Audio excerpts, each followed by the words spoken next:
Hello भाई, नमस्कार। मैं मनदीप गोदारा, आप सभी का भाई, आप सभी का साथी, आप सभी का एजुकेटर, जो भी आप कहना चाहें, आप सभी का स्वागत करता हूं आपके अपने YouTube channel Mandeep Godara sir पे। बच्चों, आज की इस क्लास में हम बात करेंगे टीचिंग एप्टीट्यूड। टीचिंग एप्टीट्यूड आपके हर एक एग्जामिनेशन, टीचिंग एग्जामिनेशन के लिए हेल्पफुल है, चाहे वो एमआरएस का पेपर दे रहे हैं, कोई भी पेपर दे रहे हैं, एक्स वाई जेड। तो आज की पहली क्लास है, ये क्लास नंबर फर्स्ट है ये। ठीक है, ऐसे ही हमारी हर रोज क्लास हुआ करेगी, मतलब लगातार जो है फर्स्ट सेकंड एक सीरीज में हम लोग क्लासेस लेकर के आएंगे। तो आज की क्लास में बेसिकली हम बात करने वाले हैं मीनिंग ऑफ टीचिंग और नेचर ऑफ टीचिंग के बारे में, जो कि बिल्कुल बेसिक चीज है। इसके बारे में हम बात करें, बिल्कुल जीरो से लेके बिल्कुल ए टू जेड चीजें बिल्कुल हम लोग बेसिक से समझने की कोशिश करेंगे। आइए ज्यादा टाइम ना वेस्ट करते हुए शुरू करते हैं। सबसे पहले आता है टीचिंग एप्टीट्यूड, शिक्षण अभिव्यक्ति। सबसे पहले तो बच्चा, टीचिंग का मीनिंग क्या होता है? What is the meaning of teaching?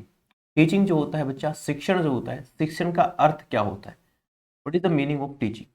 Teaching का मीनिंग क्या होता है बच्चा? टीचिंग एक प्रोसेस होती है। टीचिंग एक प्रोसेस होती है जिसमें एक अध्यापक, एक शिक्षक अपने बच्चों के साथ क्या करता है? शेयर करता है इंफॉर्मेशन, शेयर करता है नॉलेज, शेयर करता है आइडियाज। इन सभी चीज़ों को शेयर करने की एक सिंपल प्रोसेस होती है, जिसे हम लोग टीचिंग कहते हैं, यानी कि शिक्षण कहते हैं। शिक्षण क्या होता है बच्चा? शिक्षण होता है कोई भी किसी भी प्रकार की सूचनाएं, किसी भी प्रकार का ज्ञान। इंफॉर्मेशन का मतलब होता है सूचना, नॉलेज का मतलब होता है ज्ञान, और आइडियाज का मतलब होता है विचार, थॉट। तो इन सभी चीज़ों का टीचर्स के द्वारा, शिक्षक के द्वारा बच्चों में ट्रांसफर करना टीचिंग कहलाता है, अध्यापन कहलाता है, शिक्षण कहलाता है। समझ गए होंगे, बेसिक सी बात है। उसके बाद बात करते हैं नेचर ऑफ टीचिंग, कि टीचिंग का नेचर कैसा होता है, टीचिंग कैसी होती है, इसकी प्रकृति कैसी है, किस तरह का नेचर होता है, कौन कौन सी टीचर जो होता है टीचिंग में कौन कौन से मेथड्स का यूज करता है, क्या क्या चीजें होती है, टीचिंग की विशेषताएं की बात कर रहे हैं, टीचिंग कैसा होता है, शिक्षण है कैसा होता है, कैसा होना चाहिए, इन सभी बातों के ऊपर चर्चा करते हैं। सबसे पहले, teaching is a science and art. शिक्षण जो है बच्चा, ये एक विज्ञान और कला है। सबसे पहली बात, सबसे पहला नेचर, ये क्या है बच्चा? विज्ञान और कला है। टीचिंग क्या है? विज्ञान और कला, साइंस एंड आर्ट है बच्चा।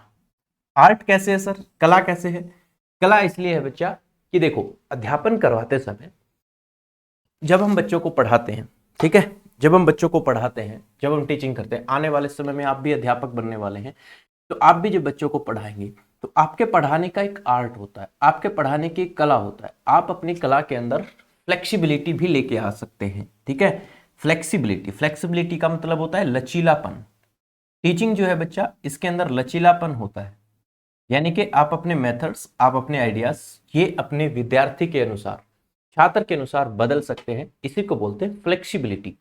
फ्लेक्सिबिलिटी का मतलब है कि आप किसी एक मेथड से बच्चे को पढ़ा रहे हैं, ठीक है। आर्ट की ही बात कर रहा हूं मैं, it is both are same things, ठीक है। आपके आर्ट के बारे में बात कर रहा हूं कि आपके आर्ट के अंदर क्या होनी चाहिए? फ्लेक्सिबिलिटी होनी चाहिए। आपके आर्ट के अंदर पढ़ाने की जो कला है आपकी, उस कला के अंदर देखिए, आपके पास नॉलेज है, आपके सामने एक बच्चा बैठा है, उसके पास उन सब चीजों की नॉलेज नहीं है जो नॉलेज आपके पास है। अगर आपको अपने नॉलेज उस बच्चे तक के पास ट्रांसफर करनी है, उस बच्चे को शेयर करनी है, और इस तरीके से शेयर करनी है कि उस बच्चा उस नॉलेज को उसी पॉइंट ऑफ व्यू से समझ पाए जिस पॉइंट ऑफ व्यू से आप समझाना चाहते हैं, तो अगर आप इसके अंदर सक्षम होते हैं तो दिस इज कॉल्ड आर्ट। तो इसे ही तो हम लोग कला कहते हैं, यही तो आर्ट होता है। दूसरा बच्चा, साइंस। साइंस का मतलब क्या है बच्चा? साइंस को आप इससे रिलेट कर सकते हो कि इट इज ए सिस्टमेटिक। क्या होता है बच्चा? टीचिंग जो होता है एक सिस्टमेटिक ढंग होता है, एक साइंस होता है। साइंस में क्या करते हैं हम लोग? साइंस के अंदर एक एक्सपेरिमेंट किया जाता है, प्रॉपर चीजें होती है, एक पैटर्न वाइज चीजें होती है ना। ऐसे नहीं कि कोई चीज कहीं भी कैसे भी आ रही है। उसी तरह से टीचिंग जो होता है बच्चा, अध्यापन जो होता है, शिक्षण जो होता है, ये भी एक साइंस है, ये भी एक कला है, ठीक है। ये भी एक सिस्टमेटिक ढंग होता है टीचिंग पढ़ाने का। आप बच्चों को पढ़ा रहे हैं, एक सिस्टमेटिक मैनर्स होता है टीचिंग का, कि आप लेसन प्लान बना रहे हैं, ठीक है, लेसन प्लान बना रहे हैं, उसके लिए प्रिपरेशन कर रहे हैं, उसके लिए क्या आपको चीज़ों की ज़रूरत है, जो आपको सामग्री, जो आपको विषय वस्तु चीज़ें चाहिए, आप उनका कलेक्शन कर रहे हैं। कलेक्शन करने के बाद आप पूरा टीचिंग प्लान, पूरा का पूरा लेसन प्लान बना करके बच्चों को डिलीवर कर रहे हैं, है ना। This is a systematic manner, और इसी सिस्टमेटिक मैनर को हम बोलते हैं विज्ञान, साइंस। साइंस में ऐसे नहीं होता, कोई भी चीज यूं ही नहीं होती, हर एक चीज का एक सिस्टमेटिक मैनर होता है साइंस के अंदर। तो इसीलिए टीचिंग इज ए साइंस। अगला है बच्चा, टीचिंग इज इंटेंशनल। टीचिंग के अंदर क्या होता है बच्चा, एक इंटेंशन होता है, प्रॉपर एक इंटेंशन होता है। ऐसा नहीं कि यूं भी कुछ ही पढ़ा रहे हैं, है ना। अभी मैं आपको ये चीजें बता रहा हूं तो इसके पीछे एक इंटेंशन है सर, एक इंटेंशन है कि this is a important for your exam के पॉइंट ऑफ व्यू। समझ रहे बात को, कि एक टीचिंग एक इंटेंशनल होता है कि आप एग्जाम ओरिएंटेड, अब देखो अब तुम्हारे लिए चीजें एग्जाम ओरिएंटेड बना रहे हैं। आप स्कूल में जाएंगे, आप अध्यापक बन जाएंगे, आप बच्चे के अंदर डेवलपमेंट करने के लिए, बच्चे के अंदर विकास करने के लिए, बच्चे के अंदर हर तरीके से विकास हो, बच्चे के रियल लाइफ में कहां तक वो चीजें काम आ सकती है, इन सभी चीजों को ध्यान में रखते हुए, सारी इंटेंशंस को ध्यान में रखते हुए आप बच्चे को पढ़ाते हैं। तभी आपका जो टीचिंग है वो आपका इफेक्टिवली बनेगा, प्रभावशाली बनेगा। समझ पा रहे हैं? Yes sir. आगे बढ़ते हैं। अगला जो पॉइंट बोलता है, it is a complex process. It is not a simple process भाई, it is a complex process. यह एक जटिल प्रक्रिया है। समझ रहे हो कैसे? It is a complex process, यह एक जटिल प्रक्रिया है बच्चा, इतना सिंपल नहीं है टीचिंग, यह एक जटिल प्रक्रिया है, कॉम्प्लेक्स प्रोसेस है। कहने का मतलब क्या है, देखो आप क्लास में पढ़ा रहे हैं, क्लास में बच्चा बहुत सारे बालक हैं, क्लास में बहुत सारे बच्चे हैं, सबका जो नजरिया है, सबका आईक्यू लेवल है वो एक जैसा नहीं है, सबका समझने का तरीका एक जैसा नहीं है, सबका बच्चा जो एक्सेप्टेंस पावर है, गेन करने की जो क्षमता है, वो सबकी एक जैसी नहीं है, सबकी अपनी अलग अलग तरह की विशेषताएं हैं और आपको उन सभी विशेषताओं को एक साथ लेकर के चलना पड़ता है। तो it is a very hard and complex process. कहने में बड़ा सिंपल लगता है कि टीचिंग, अब मैं पढ़ा रहा हूं, मेरे को बड़ा सिंपल लग रहा होगा ना, आपको लग रहा होगा इट इज वेरी सिंपल यार, आराम से अपना पैनल है, बोर्ड के ऊपर लिखा और आखिर बोल देता है, पढ़ा देता है। बट नहीं भाई, ये इतना आसान नहीं है। It is not a simple process, it is a complex process. आप में बहुत सारे जो विद्यार्थी इस वीडियो को देख रहे हैं, जो ऑलरेडी कहीं ना कहीं आप शिक्षण कर रहे होंगे या किया होगा या आगे करेंगे, ठीक है, कहीं ना कहीं आप शिक्षण के क्षेत्र से आप जुड़े हुए हैं, है ना, टीचिंग के आप फील्ड से जुड़े हुए हैं, तो आपको पता है सर। अब मेरा मकसद यहाँ पर आ गया आपको बोल के और जानना सही है। मेरा मकसद यहाँ पर क्या है कि आप हर जो भी बच्चा इस मेरी वीडियो को देख रहा है, हर एक बच्चे को इसका मीनिंग समझ में आए, इसका अर्थ समझ में आए, मैं क्या कहना चाह रहा हूँ वो समझ में आए, भले ही उसका पॉइंट ऑफ व्यू कैसा भी हो, उसका IQ लेवल कैसा भी हो, उसकी सिचुएशन कैसे भी हो, तो आपको हर सिचुएशंस को एक साथ मैनेज करके चलना होता है। So it is called, it is a complex process, यह एक जटिल प्रक्रिया होती है।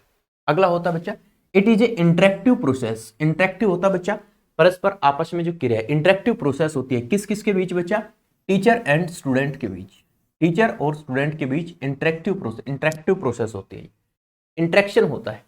ऐसा नहीं कि एक यूनिडायरेक्शनल नहीं होता, टीचिंग कभी यूनिडायरेक्शनल नहीं होता, है ना, ये एक इंटरेक्शन होता है। आजकल तो खैर ऑनलाइन का जमाना आ रखा है, इसमें भी इंटरेक्शन के बहुत सारे माध्यम हैं, लेकिन अब जब क्लास में जाएंगे, आपके सामने बच्चा होगा, आप उसे पढ़ा रहे होंगे, तो सिर्फ आप अपने ही चीजों को डिलीवर किए जा रहे हैं, किए जा रहे हैं, it is not A teaching, है ना। आप और बच्चे के बीच में जो इंटरेक्शन है, आपके बीच में जो परस्पर जो आपकी जो एक्टिविटीज हैं, वो मेल खाना चाहिए सर। आपका इंटरेक्शन होना चाहिए बच्चे के साथ, तभी बच्चा समझ पाएगा और तभी आप समझा पाएंगे, राइट। दूसरा बच्चा, इट इज ए डायरेक्ट और इनडायरेक्ट प्रोसेस। डायरेक्ट मतलब आप डायरेक्ट टीचिंग कर सकते हैं, बहुत सारी चीजें हैं जो डायरेक्ट पढ़ाई जाती है, दैट्स इट, दिस बात। बहुत सारी चीजें होती है बच्चा जो इनडायरेक्ट वे में भी समझाया जाता है विद्यार्थी को, डायरेक्ट ना समझाकर बहुत सारी चीजों को इनडायरेक्ट वे में समझाया जाता है ना। 2+2 है, समझाना है, डायरेक्ट समझा देंगे, ठीक है। अब छोटे बच्चे को आपको फोटोसिंथेसिस समझाना है, प्रकाश संश्लेषण प्रक्रिया समझाना है, तो आप बच्चे को डायरेक्ट, छोटा बच्चा होगा जिसको डायरेक्ट ये नहीं समझा सकते फोटोसिंथेसिस क्या होता है, नहीं समझा सकते, आपको उसको इनडायरेक्ट समझाना होगा, आपको उसको रिलेट करना होगा उसकी डेली लाइफ की एक्टिविटीज के साथ, उसको बताना होगा, समझाना होगा कि बेटा देख, हम जो खाना खाते हैं, आप क्या खाते हैं। ने कहा जी मैम मैं तो ना ये फ्रूट्स खाता हूँ। फ्रूट कहाँ से आते हैं बेटा, तो फ्रूट आते हैं हम दुकान से लेके आते हैं, या वो जो रेडी वाले भैया आते हैं उनसे लेते हैं, है ना। तो आपको बच्चे को समझाना पड़ेगा, आपको इनडायरेक्ट वे में बच्चे को बताना पड़ेगा कि बच्चा ये जो फ्रूट है आपका, ये कहाँ से आया, ये प्लांट से आया है, पौधे से आया है ना, प्लांट से आया है। और प्लांट के पास कैसे आया सर, प्लांट बड़ा कैसे होता है, तुम बड़े कैसे हो रहे हो, तुम दूध पीते हो, खाना खाते हो, उस तरह से पौधा भी खाना खाता है, पौधा भी पीता है, पानी पीता है, सारी चीजें। तो आप इनडायरेक्ट और डायरेक्ट दोनों तरीके से आपको दोनों मेथड्स को पैरेलल लेके चलना पड़ता है, तभी आपका अध्यापन जो है वो एक अच्छा अध्यापन होता है। नेक्स्ट बच्चा, प्लान्ड होती है टीचिंग के अंदर, मोस्ट ऑफ द चीजें प्लान्ड होती है ना, व्यवस्थित होती है, पहले से परियोजना बनाई हुई होती है, अपने योजनात्मक तरीके से होती है। आप लोग लेसन प्लान बना करके आते हैं बीएड और जेबीटी और जो भी आपने किया है डीएलएड वगैरह, तो वहां आप लोगों ने देखा होगा कि आप लोग प्रॉपर एक लेसन प्लान बना करके आते हैं, वहां उसी लेसन प्लान के हिसाब से बच्चे को पढ़ाते हैं। बट कई बार अनप्लान टीचिंग भी होता है, बिना योजना के भी आपको समझाना पड़ता है। बच्चे को आपको कोई व्यवहार समझाना है ना, वो आपका प्लान नहीं है, बच्चा क्लास में गलत हरकत कर रहा है, दूसरे बच्चों के साथ सही तरीके से बात नहीं कर रहा, अच्छा व्यवहार नहीं कर रहा, आपको उसको समझाना है, ये प्लान नहीं था आपका, ये अनप्लान है। ये भी तो शिक्षण है, ये भी तो सिखा रहे हैं बच्चे को आप, है ना, दैट्स इट। दूसरा बच्चा, it is A continuous process, यह निरंतर चलने वाली प्रक्रिया है बच्चा, कभी ना रुकने वाली। कंटिन्यूअस होता है निरंतर चलने वाली टीचिंग, ऐसा नहीं है कि पढ़ाया और बात खत्म, नहीं, ये कंटिन्यूअस चलने वाली प्रोसेस होती है, लगातार लगातार चलती रहती है भाई, है ना। अगला है, it is a dynamic, dynamic मतलब इसके अंदर गतिशीलता होनी चाहिए, मूवमेंट होना चाहिए सब। टीचिंग एक स्टेबल प्रोसेस नहीं है, it is a dynamic process, ये निरंतर चलती रहती है, कंटिन्यूअस है भाई, है ना। इट इज रिफ्लेक्टिव, रिफ्लेक्टिव मतलब परिवर्तनशील, सॉरी प्रावर्तन, रिफ्लेक्शन का मतलब होता है प्रावर्तन, प्रावर्तन का मतलब होता है बच्चा किसी चीज का जाकर के किसी वस्तु से टकराकर वापस आना, ये प्रावर्तन होता है। सर यहां पर क्या मतलब है, रिफ्लेक्सिव टीचिंग क्या होता है बच्चा, रिफ्लेक्सिव होता है, इसमें रिफ्लेक्शन होता है। रिफ्लेक्शन कैसे, आपने बच्चे को जो सिखाया, आपने बच्चे को पहले दिन ये पढ़ाया, जिस तरह मैंने आपको पढ़ाया, मैंने आपको ये पढ़ाया क्लास के अंदर कि भाई ये टीचिंग के मीनिंग है, ये टीचिंग का नेचर है। अब आप इसको कितना सीख पाए, आप आगे से जब रिफ्लेक्शन करेंगे, कितना जो मैंने आपको बताया, ठीक है, आप उसको कितना गेन कर पाए, तो ये बात आप मैं समझ पाऊंगा, तभी मैं आपको अच्छे से पढ़ा पाऊंगा, अच्छे से सिखा पाऊंगा। तो आप लोग कमेंट करके जरूर बताना कि आप लोग कितना सीख पाए हैं इस क्लास से, ठीक है ना। हाँ, तभी अध्यापन बेस्ट होता है, बेस्ट होता है। दूसरा बच्चा, असेसमेंट, असेसमेंट का मतलब होता है मूल्यांकन। असेसमेंट बहुत जरूरी होता है at the end, assessment and feedback, है ना, असेसमेंट एंड फीडबैक। असेसमेंट होता है मूल्यांकन, आप लोगों ने देखा होगा टीचिंग एप्टीट्यूड के अंदर, कई बार अपने पेडागोजी वगैरह के अंदर होता है कि एक एप्टीट्यूड, सॉरी असेसमेंट, असेसमेंट मतलब बच्चे से आप असेसमेंट करवाई जाती है, असेसमेंट के थ्रू बच्चा मूल्यांकन किया जाता है, असेस्ट किया जाता है बच्चे को कि कितना पढ़ा है उसके अंदर, कितना उसको सीख पाया है, कितना उसने गेन कर पाया है। और उसके बाद फीडबैक क्या है, कैसे हम लोग फीडबैक को लेकर, फीडबैक लेना बहुत जरूरी है, बेहद जरूरी है, हर चीज का फीडबैक जरूरी है। आप लोग कमेंट बॉक्स में इस वीडियो के बताएंगे कि आपने कितना सीखा, क्या सीखा, वो मेरे लिए क्या है, फीडबैक है, ताकि हम आगे आने वाले जो अध्यापन है, आगे आने वाली जो क्लासेस हैं उसके अंदर हम और बेटर कर पाए, राइट, समझ पा रहे हो। तो ये बच्चा टीचिंग के नेचर होते हैं। ओके, आई होप कि आपको समझ में आया होगा। इसी तरह की बाकी क्लासेस अगर चाहते हैं तो कमेंट बॉक्स में कमेंट लिख करके जरूर बता दीजिएगा, और किस पेपर की तैयारी कर रहे हैं वो भी जरूर बताइएगा। वीडियो अच्छी लगी है तो लाइक और शेयर कीजिएगा। मिलते हैं अगली वीडियो में, तब तक के लिए राम राम, जय हिंद।